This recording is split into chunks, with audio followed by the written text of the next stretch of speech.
Now more than ever, we need somebody who really understands these issues and who has the intelligence and the integrity and who's not tied in with special interest groups, who's able to go out and represent us. So it's a real pleasure to introduce Steve Pagliuca. Thank you. Well, after that introduction, I probably shouldn't even speak. I think that says it all. It's great to be here, and I appreciate you all coming out. Why am I doing this? The reason Bruce talked about is why I'm doing it. We're in a terrible economic slump, caused by this crisis we had 13 months ago. Really started off in the mortgage market and spread to other financial markets, and came very close to dragging the entire economy down into a depression.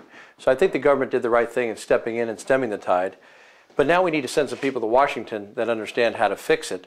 And as I looked at the situation where more unemployment every day, no health care, costs going up, and no universal coverage, we've got a lot of challenges to face. And the people in Washington now are 2/3 of them define themselves as lawyers or career politicians. And there's nothing wrong with lawyers. Many people are lawyers, right? But they don't have on-the-ground experience to say, how do we solve these problems? So what am I going to do if I'm elected? The first thing is, in the battle we're having right now, is we've got to get universal health care. But after we get universal health care, we then have to fix the system. My view is that with 36 million people outside the system who now primarily get care in emergency rooms, it makes the system inefficient. It's not fair. People should have health care. So number one, we have to get people covered. Second, once we get those people covered, we have to reform the system. And that really is not so much in this bill. It's going to happen after this bill is done. And reform it in such a way so we go to more equitable payment systems. Look at things like, right now the healthcare system is kind of by the pound. Everything is a fee by the pound. There are plenty of places like the Mayo Clinic and the Cleveland Clinic that do things on a holistic basis. There are other billing methods. We have huge inefficiency. We spend $2.4 trillion on healthcare in this country. That's 17% of the whole country's GDP. $2.4 trillion.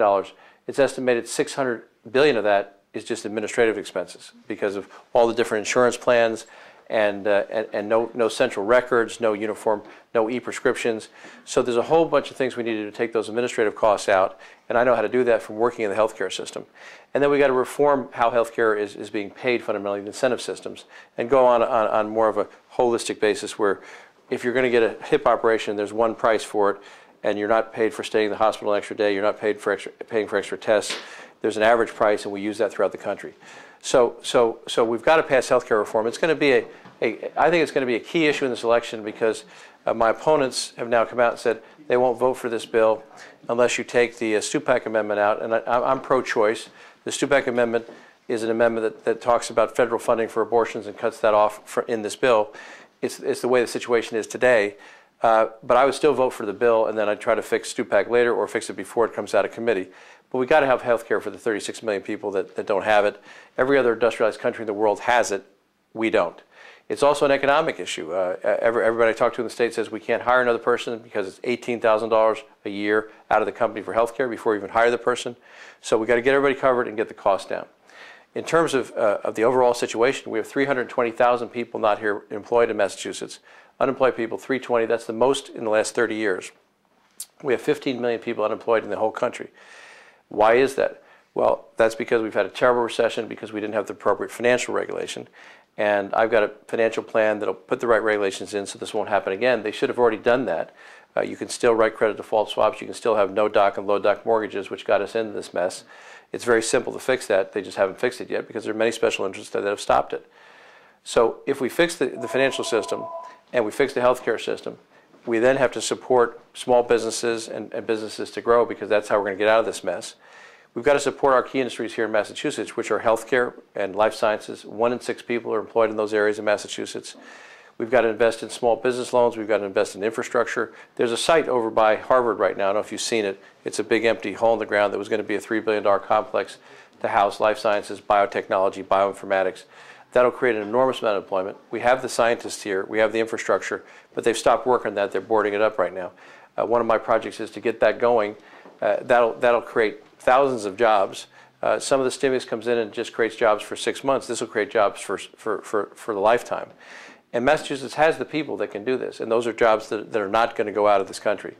So point 1, create strategic jobs that will stay here. Point 2, fix the healthcare system. Point 3, fix the financial system.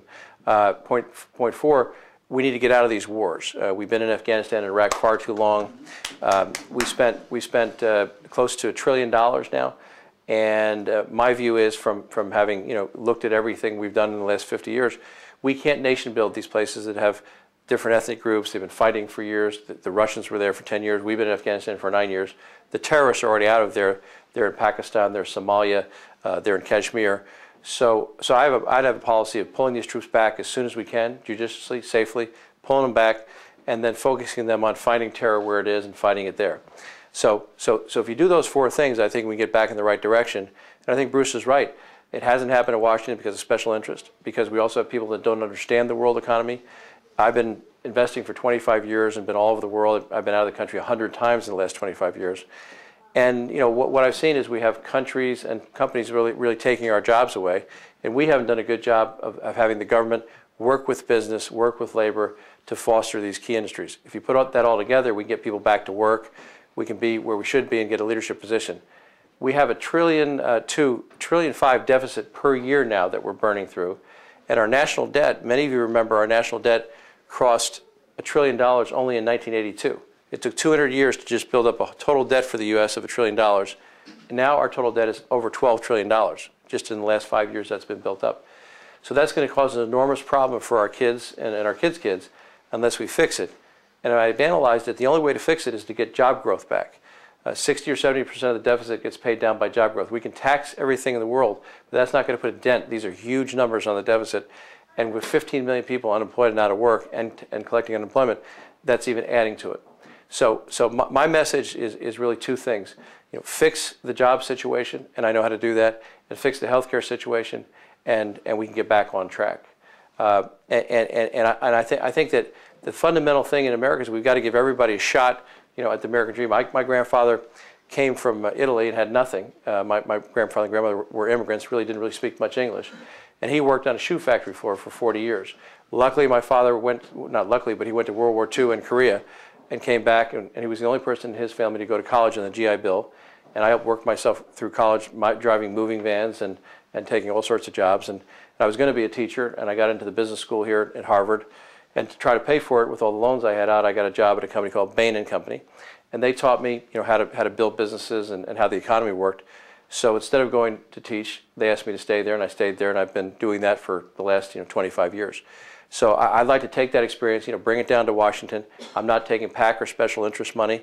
I'll take your money if you at $50 here, $20 there. If you go to my website, we're trying to build momentum, and any contribution will be appreciated. But it shows that the newspapers and the people that we're really building momentum. But I'll take no PAC or special interest money, because that kind of has stopped all these bills in Washington. We need less people taking that, and we need people that have been on the ground, understanding how the economy works. So I'd appreciate your support. I appreciate you coming out tonight. It's great to be down here in God's country in Duxbury.